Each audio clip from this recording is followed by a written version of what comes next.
Hoy tenemos un invitado muy especial aquí a la mesa de Red Más Noticias, Red Más Conexión, y es el senador Paula, que por 8 veces consecutivas, 8, ha sido elegido por los líderes de opinión según una encuesta de cifras y conceptos como el más influyente y el más escuchado. El mejor senador del país. El mejor senador por 8ª vez. Sí, eso es una maravilla. Casi que como millonarios, ¿no?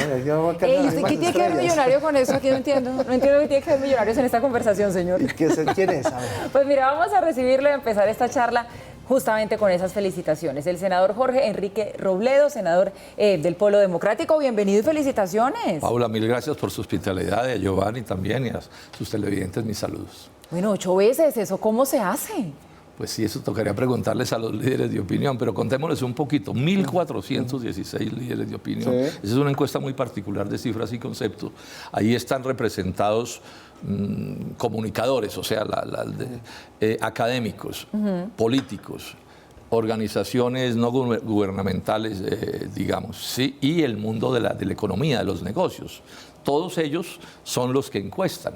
1.416, realmente es bien importante la encuesta, pues no son electores míos pues para las campañas electorales, es gente de gente de todos los sectores, y bueno, y que se logre 8 veces, pues sí, realmente es curioso, es bien, y es un compromiso grandísimo, bien llamativo, claro. Y por supuesto me obliga a seguir trabajando muy duro, y tengo que hacer un reconocimiento, mi equipo de trabajo, o sea, mi UTL, que se llama en el Congreso, y unos amigos que yo tengo que me rodean, me ayudan muchísimo a acertar. Y bueno, yo también tengo que decir, yo he sido juicioso toda mi vida. Cuando me comprometo con una cosa, la hago con seriedad. Sí, es juicioso. Como profesor que fui muchos años, fui también muy juicioso y tuve muchas distinciones en la universidad y ese tipo de cosas. Pues, senador, aprovechando que lo tenemos aquí con nosotros, pues hablemos de lo que está pasando en el país, de este asunto del paro, de las movilizaciones. Hay una queja que han presentado algunos sectores y dicen el presidente sí convoca, el presidente nos invita a Palacio, pero para que escuchemos lo que él está haciendo. Eso no es un diálogo. ¿Será que está cometiendo un error el gobierno en ese sentido? ¿O será que están exagerando un poco lo que ha sido una convocatoria para tratar de bajarle algo la temperatura a estas movilizaciones? Yo creo, Giovanni, que está cometiendo un error bien grave, de fondo. Lo explico de esta manera. El derecho a la protesta está en la Constitución Nacional. Cualquier país democrático tiene en la Constitución el derecho a la protesta pacífica. Estamos hablando de eso, ¿cierto? Bueno, entonces, la protesta se hace para buscar cambios en algunas orientaciones del gobierno. Por ejemplo, las grandes protestas estudiantiles lograron subir el presupuesto para las universidades. Bueno, para eso es que se hace la protesta. Entonces, lo que es sensato en un presidente demócrata es que echa la protesta, que es como un termómetro, un medidor del tamaño del descontento, pues debe sentarse con los líderes de esa protesta a negociar las peticiones. No quiere decir que se los tenga que aceptar absolutamente todo, pero si es un diálogo, bueno, en pensiones que en unas cosas y otras, y llegar a un acuerdo. Eso es así como funciona en el mundo entero. ¿Y qué sucede? Que el doctor Duque, en una astucia, entonces se inventó que él sí conversa, pero con todo Colombia, y mete ahí a los dirigentes de la protesta como uno más de los de todo Colombia. Y resulta que con muchos de los que está supuestamente negociando son enemigos del paro. No estuvieron con el paro, entonces él no puede reemplazar a los de una propuesta que es precisa, que tiene un pliego de peticiones, reemplazarlos por la demás gente. Miren ustedes que Claudia López, cuando el presidente intenta que los alcaldes sean con los que se negocia, Claudia López dice, no, pero es que ese reclamo en las calles yo no lo dirigí, eso tiene unos dirigentes, entonces, señor presidente, tramite con esos dirigentes. Entonces, se está equivocando de manera gravísima, pero yo insisto, es que no es democrática su posición, él no actúa como un demócrata. Él quiere saltarse un derecho constitucional que, repito, el derecho se ejerce es para que suceda algo, no simplemente para que los vean, ¿cierto? Y salir a marchar y al sol y al agua, no es para eso. Pero muy grave el error del doctor Duque. Ahora no es sorprendente porque ustedes se fijan, antes del paro se dedicó a sabotearlo, ¿sí? Y a decir que es que no sé qué, que es que sí sé más, y entonces que el foro de no sé dónde, y que una cosa siniestra, y toda una serie de cosas calculadas para hacerles daño al paro, cuando él lo que tenía que hacer es decir, bueno, pues podía decir, yo no estoy de acuerdo con el paro, pero ejerzan el derecho.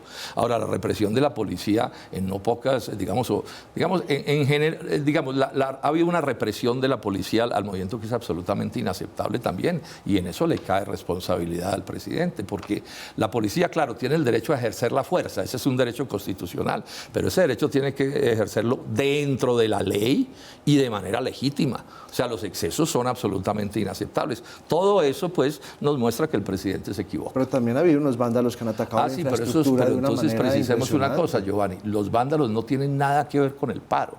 Eso es como una excrescencia, como una cosa pegada ahí. Yo pongo un ejemplo. Se termina un partido de fútbol, puede ser de Millonarios si usted quiere, Giovanni, el partido. No, de la América, que es el que juega. O de América, lo que quieran. Bueno, y a la salida del partido, unos vándalos hacen una serie de daños.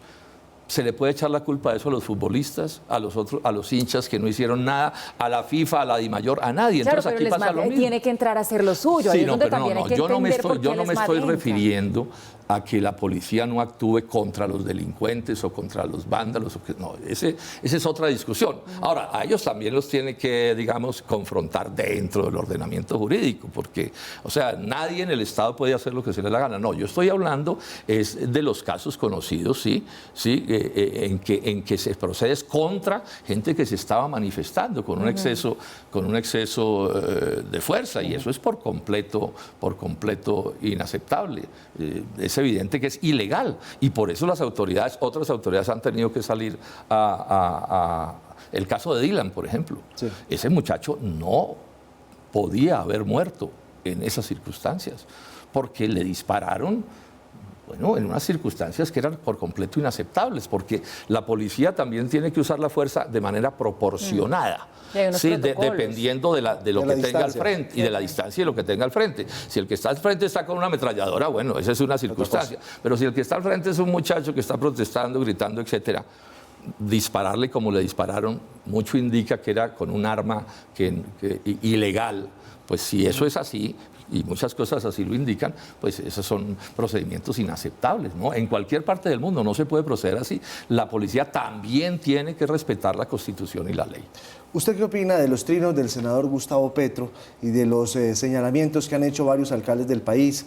Tal vez Enrique Peñalosa, Federico Gutiérrez, incluso el alcalde de Cali, de ser incluso el presidente, que habla de un pirómano sin mencionarlo, que es el que está incendiando al país con estas marchas que derivan en actos vandálicos. Yo en algún análisis que hice señalé que lo digo con nombre propio, el senador Gustavo Petro se equivocó cuando se arrogó como la representación de todo esto, porque esto es mucho más grande que lo que quiera pensar cualquier dirigente. Entonces, cuando él hace eso, se equivoca, y en ese momento también intentó como saltarse el Comité Nacional del Paro. Yo expresé que estaba en desacuerdo. Ahora, eso no le quita que él también tenga derecho a opinar, sí, y que claro, deba opinar pues con la mesura que corresponde opinar en este tipo de cosas. Pero yo también insisto una cosa, en eso también se equivoca el presidente Duque. No, echarle la culpa, llamemos, a una sola persona, ¿sí? Por votos que haya sacado de todo esto, eso es una manera de engañar y de manipular por parte del doctor Duque. No, esto es una cosa inmensa. Yo quisiera que los colombianos hiciéramos un acuerdo, uno siquiera en torno a esto. Tiene que haber mucho descontento en Colombia, tiene que haber mucha gente ofendida, que le duele, desempleados, pobres, la crisis de la salud, la corrupción, para que tanta gente salga a una protesta como esa. Es que esta protesta no se ha dado nunca antes en Colombia. Entonces, lo menos que debería hacer la sensatez es decir, bueno, aquí algo está pasando. Pero inventarse que es que lo que pasa es que los malos y no sé qué, y un titiritero y no sé qué, eso es un error garrafal, porque es no entender. Para que la gente salga a la calle y salga un día y otro día y otro día, tiene que haber un sentimiento de frustración muy grande y de rabia por el maltrato. Si ustedes se fijan, casi todos son jóvenes, mucha clase media en la protesta. Ahora, yo que vivo pendiente de cómo vive la gente, les contaba hace un momento hablando con una médica que me atendió en estos días, una médica con todos los títulos y todos los honores, y me contó sus condiciones laborales, si uno piensa. Por ejemplo, hay una cosa que, pues, durísimas. Una cosa que se volvió corriente en el mundo de la educación y mucha gente no sabe, a los profesores los contratan por 10 meses. No. Entonces, los que estamos, digamos, bien, como puede ser mi caso, ¿cierto? O ustedes que tienen, no sé, unas ciertas condiciones, a ratos a uno se le olvida cómo están los otros. Claro. Y uno siempre tiene que ser sensible. Gente muy preparada, además. Pero súper preparada. Pues yo no les quiero dar ejemplos de gente muy cercana a mí, pero lo vivo todos los días. Entonces, yo miro a mis hijos, miro a mis nietas que están pequeñitas y digo, bueno, ¿cuál es el futuro? Entonces, cuando Carrasquilla se viene con una reforma pensional, porque así digan que no, así es una reforma pensional contra los jóvenes de Colombia, contra los jóvenes de Colombia, no son bobos los jóvenes. Entonces, es normal que la gente pues reclame. Ahora, que haya unos vivos que se le peguen a eso para hacer cosas indebidas. Bueno, de la misma manera que hay unos policías que también se le pegan a eso para hacer unas cosas indebidas. Pero yo les insisto a los colombianos, a todos, al doctor Duque, aquí hay problemas graves. Lo sensato es atenderlos, oírlos y hacer esfuerzos por resolver. Senador Robledo, cuéntenos un poquito cuáles fueron las conclusiones de esa reunión que se dio ayer entre los promotores del paro y el Congreso. ¿Se ofreció entonces el Senado a ejercer como mediador? ¿Cómo podría funcionar esa mediación? Esa fue una reunión bien importante, porque el Congreso, se sabe, puede jugar un papel de ayudar de algodón entre los vidrios, que se llama, ¿cierto? Entonces fue una reunión con todas las bancadas, la presidió el presidente del Senado, que es el doctor Lidio García, y se le envió una carta al presidente y al gobierno diciendo, bueno, el Congreso puede colaborar, pero ¿colaborar para qué? Bueno, a que se sienten los dirigentes del paro y el gobierno. Algo parecido ha dicho el Procurador General de la Nación. Eso es lo que es sensato. O sea, lo que es sensato cuando hay un problema no es clavar la cabeza entre la tierra como un avestruz, sino ponerle el pecho y decir, bueno, ahora, insisto, el presidente Duque no está obligado a aceptar cada cosa que le digan quienes están haciendo el reclamo, pero yo sí creo que tiene el deber de sentarse con ellos. Y si es sensato, de hacer esfuerzos por encontrar cosas. Pero cuando él empieza a tomar decisiones así, o sea, como a saltarse el movimiento, se equivoca. Yo insisto, es grave error el del presidente Duque actuando como está actuando. Ahora, yo entiendo que esté molesto, que no le guste el paro, etcétera, pero bueno, a los presidentes de la República les toca atender estas cosas, pues son parte de la vida y de la vida democrática. Senador, uno ve como espectador de lo que está pasando que por un lado se está buscando un responsable, hablemos del pirómano, y por otro se está intentando un diálogo. Y sobre el tema del pirómano, le quiero preguntar, ¿será que Petro es así de fuerte para poder a través de trinos convocar semejantes movilizaciones? O como dice, porque este trino me lo soplaron, nuestra ex colega y que fuera presentadora de este noticiero, Sandra Borda, dice, no he podido lograr que en un semestre completo que guarden el celular los estudiantes mientras están en clase. Y Duque cree que Petro dice salten y ellos preguntan ¿qué tan alto? No tienen la menor idea con quién está tratando. Sí. ¿Será eso cierto lo que dice Claudia, lo que dice Sandra, o será que es una agudeza de la profesora? Ella es profesora, Sandra Borda, y está muy retuiteado ese trino, y es cierto, no, o sea, ese cuento de que se mueven millones de personas porque hubo alguien que no sé dónde dijo, eso no es así, eso en ninguna parte del mundo es así. O sea, es como pensar que lo que ha pasado en Chile, entonces fue que alguien por allá dio una orden. No funciona así, eso no corresponde con la realidad. Así el doctor Petro pues opine y diga cosas, ya ha dicho ciertas cosas con las que yo no he estado de acuerdo, pero no es así. Ese es un cuento de Duque, porque claro, parte del juego del gobierno es darle argumentos a sus, llamemos, barras bravas, ¿cierto? Él también tiene como un primer anillo al que le tiene que dar argumentos, y yo creo que le está dando argumentos falsos. Por ejemplo, parecido a lo que pasó con el cuento de la toma de los conjuntos. Alguien montó esa fábula. Eso realmente nunca sucedió.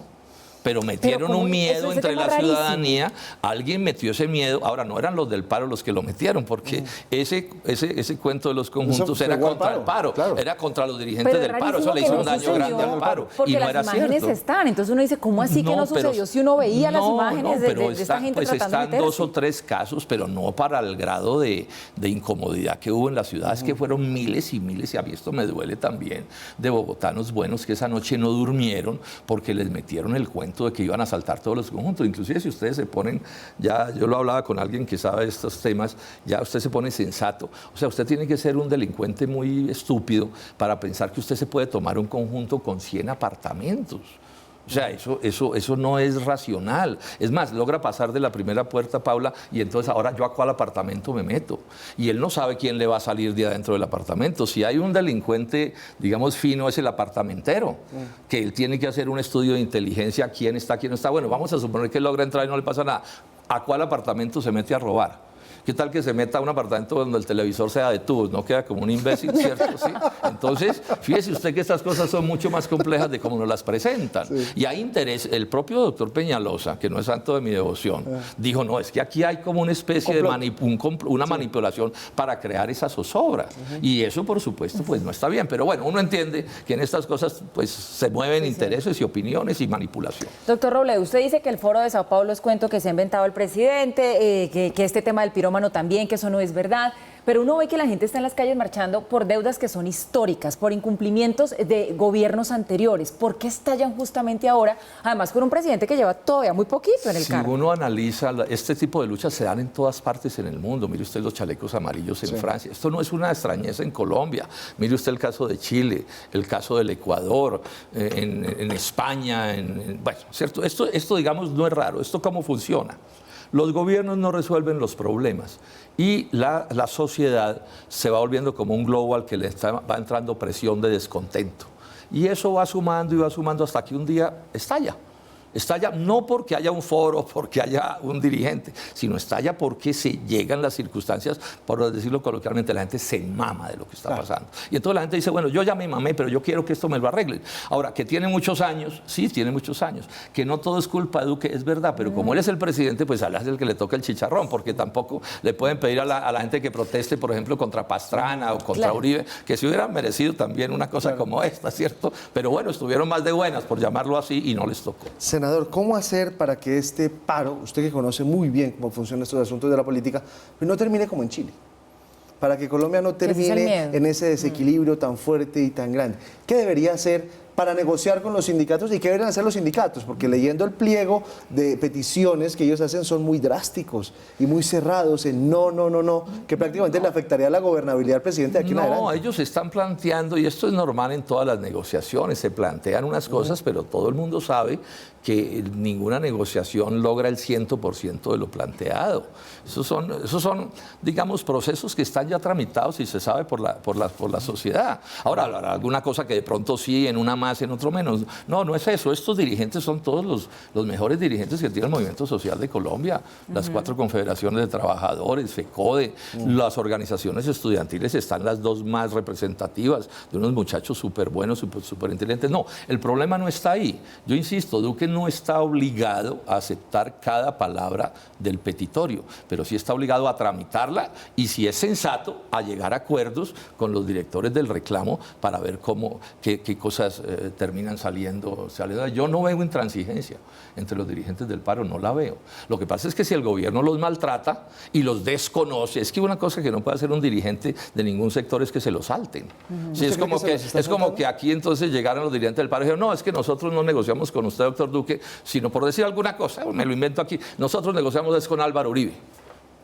Pues es obvio que en ese momento el presidente Duque diría, no, es que el presidente soy yo, así haya gente que piense que no, pero bueno, de todos modos él tiene la formalidad.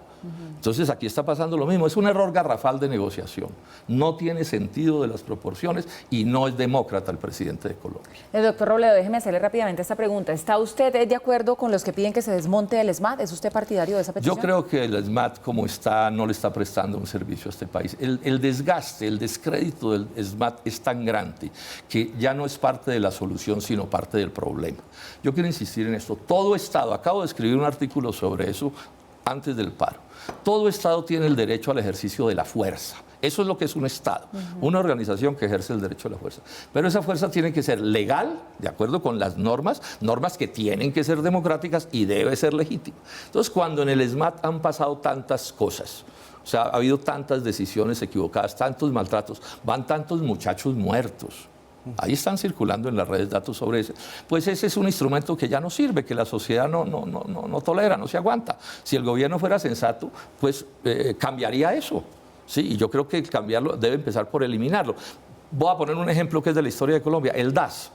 Cometió tantos errores, sucedieron en el DAS y en el nombre del DAS, que llegó un momento en que el Estado, el gobierno tuvo que decir no más DAS.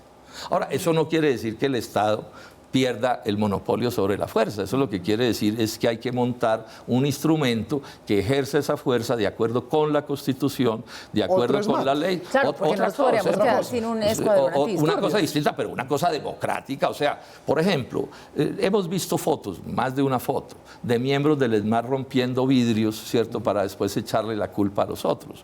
Hay otra foto que es famosa de un miembro del ESMAD que coge una bomba y se la revienta al lado para dar la idea de que fue atacado. ¿Sí? Esas son cosas que están en las redes. Entonces, eso, alguien decía una cosa que es interesante, el mundo de este tipo de cosas cambió antes y después de los teléfonos. Pero hay muchas noticias también contra el SMAT que son fake, que no son ciertas.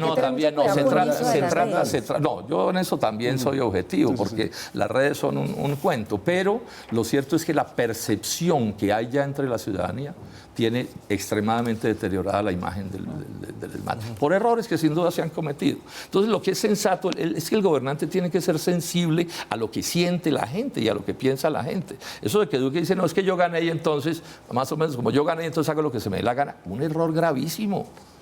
Sí, un error gravísimo, porque el país va cambiando, la sensibilidad va cambiando. Lo que toleraba hace 2 años ya no lo tolera ahora. Entonces, un demócrata debe ser sensible a esas cosas. Senador, el presidente debe hacer un cambio ministerial más fuerte del que ya hizo, porque ya, digamos, el tema del ministro de la Defensa fue circunstancial. Yo no creo mucho en los cambios. ¿Debe hacer un timonazo para mejorar esto? Si fuera más sensible en política le haría, pero yo francamente no creo en eso. Cambian los ministros es para poner ministros con capacidad de engaño 0 kilómetros, ¿cierto? No porque van a cambiar las cosas. Yo suelo hacer esta imagen. Un gobierno es como una orquesta. Y hay músicos que son los ministros y el director que es el presidente. ¿Cuál es el lío que tiene Duque? Es que la partitura, la música que le gusta es malísima.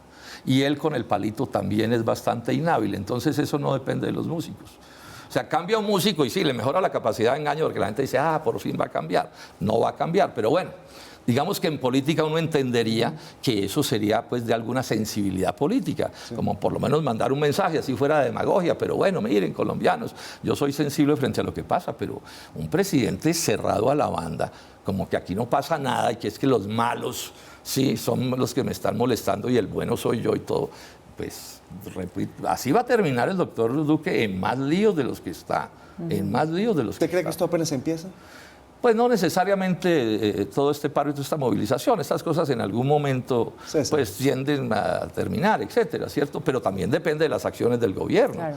Sí, porque esto, si él hubiera asumido una actitud distinta, hubiera podido tener, digamos, un desarrollo distinto. ¿Que era sentarse con ellos de primeros? Yo creo que eso lo ha debido hacer. Yo no sé qué hubiera pasado exactamente. Yo no soy pues dirigente del paro, no sé exactamente todo lo que pasa. Estas luchas sociales son complejas porque entra mucha gente y hay muchas opiniones, pero lo que sí veo que es lo que está haciendo es de una torpeza bárbara lo que está haciendo. Venga, rápidamente, ya que usted se mete en el tema del gabinete, doctor Robledo, su opinión acerca de Francisco Santos, que se quedó en la Embajada de los Estados Unidos. ¿Hizo bien el presidente manteniéndolo ahí? Pero ahí está otra vez el doctor Duque, pues genio y figura hasta la sepultura. Pues porque no solo por el maltrato, digamos, a sus colegas y a los que se supone son sus amigos, puede ser, no, pero el mensaje que se manda a eso que llama la comunidad internacional es horrible. Sí, porque es que ese es el embajador de Colombia en Washington, que es la capital de la diplomacia del mundo. Entonces, de aquí para allá, ¿cómo lo van a ver? Yo me imagino que Santos va a llegar a Washington a una reunión de diplomáticos y nadie va a hablar con él porque no se sabe qué chisme trae o qué chisme lleva, ¿no? O si lo tiene chuzado. O si lo tiene chuzado, no, gravísimo. Pero ese es el doctor Duque, ¿no? Es que es de una rigidez, pues... increíble, además de errores más graves que está cometiendo. Pues, senador Jorge Enrique Robledo, gracias por estar con nosotros, felicitaciones. ¿Y sabe qué es lo bueno? Que está acá, que nos trajeron café, Paulo.